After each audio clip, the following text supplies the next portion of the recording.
When our kids start fighting, it can drive us absolutely crazy. I know firsthand what it's like for parents. My own 3 children created regular conflict for me.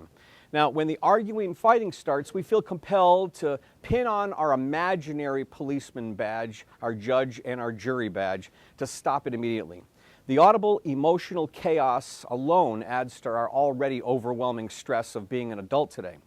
But it is important that we accept the fact that some conflict between siblings and playmates is a normal part of relationship development.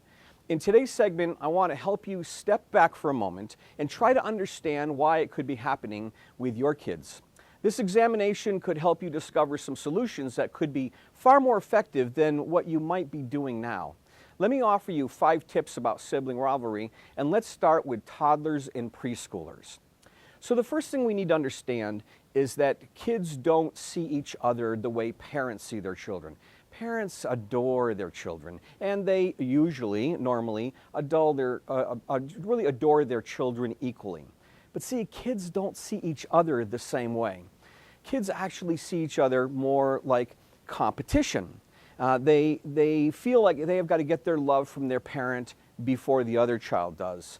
So they don't necessarily like their playmate. The number one rule that I usually tell parents of younger children is when they start bopping each other in the head, knocking each other down, there should not be any punishment. The only thing to do is just basically to separate them. Move them to separate rooms, to separate corners of the room. They just need a break. When a toddler or preschooler bops a playmate, they're basically saying, just get them out of my space. I've had it with her. I want her to be out of here. And so they need breaks every once in a while. So that's the first thing to understand with younger children. All right, so let's talk about number 2. Let me help you with another tip that's important to understand, which is about some of the things that can cause kids to fight with each other, and one is you, the adults. You see, if there is what I call adult emotional chaos going on, if there's divorce, if there's fighting, if you're fighting with your in-laws, that is transmitted down an invisible wire to your child. And children feel anxiety coming from the parent. They don't know how to go to the parent and say, you know, Mom, I wish you would stop arguing with Grandma. And I wish you would, because it's really bugging me, Mom. So kids don't know how to do that. What do? It breaks out in fights. They'll take what they're feeling and use it against a playmate or a sibling. So if there's a chance that your child is experiencing adult emotional chaos from the adults around them, the only solution may be first for you to tune down what's going on and create more peace and balance in the home. Let's look at another one. The third one is a sign of discouragement. What that means is the child is feeling discouraged in some particular way. So something's going on with your child that's making them feel very discouraged. Sometimes it's activities at school, sometimes they're getting pressure or they're being treated in particular ways from adults. I know a family who used to drop their kids off with a grandfather on Saturdays and Tuesdays, whatever the schedule was. And they didn't understand what was going on, but Grandpa was having his own issues and he was actually discouraging the child.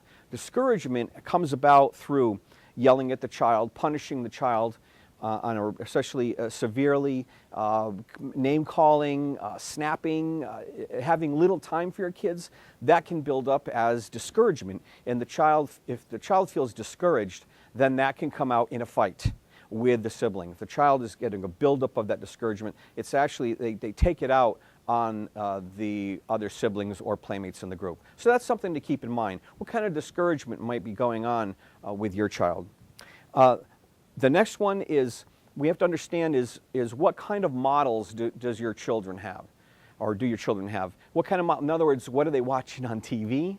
If they're constantly seeing examples of poor relationships, are they recreating that in their own play, in their own relationships? So if mom and dad aren't getting along, or you've got some relatives that aren't getting along, children see that, and because they're building up their skills and people skills and their own emotional intelligence, they might be saying, okay, I guess that's what life's about. That's how you're supposed to treat people. You know, for many years when I was a new parent educator, I volunteered in the court system or in the prison system, and I used to speak to incarcerated fathers. And I remember spending so many hours going to the prison to talk to them. And the one thing I used to tell them that was so important, I said, you know, your little boys are going to grow up and learn how to treat little girls based on how you're treating his mother. And your little girls are going to grow up and allow themselves to be treated simply by how you're treating her mother, because the models around our children are so important. It plays a huge part in the development of how they treat others. So if you want your kids to have awesome relationships when they're 18 and 25 and 35, it all starts in what's being cultivated at home, or what's being cultivated in the environments in which they're being raised. So an important point to think about. All right, let's talk about the last one. And the last one is, could it possibly be a learned behavior that they've developed? What a learned behavior is if a child might discover that when he is behaving well, mom and dad don't notice him and they go about their business. But the child figures out that if I bop my brother in the head, knock him down, and knock his blocks down, mom comes racing in and she yells at me, she scolds me, she might even punish me, but you know what? I'll take whatever I can get. So sometimes negative attention is better than no attention at all. So it's important that we remember to really give our children positive attention as much as we possibly can. And if we find ourselves that we're so busy and stressed and the little time we have is spent most of the time on just scolding them and pointing out when they do things wrong, this can create a lot of problems for us as parents. So in this short session, all I want you to do is, you can't fix every situation the same way. Every child is not the same child. You're going to have to figure out and do some detective work, almost, as I like to say, lift the hood on your child like you would on repairing a vehicle. What's going on? Lift the hood of the challenging situation you're dealing with, and before you scold, before you assume, what could be going on with your child? What other homework might you have as a parent? Your kids have been bugging you to get a pet, and you're not sure which animal would be the best match for your family. So, what if you could find a pet that makes a good housemate? It's gentle and quiet and doesn't need much exercise. Well, I've got that pet for you on today's show, and we'll have some in the studio to show you right after this short break.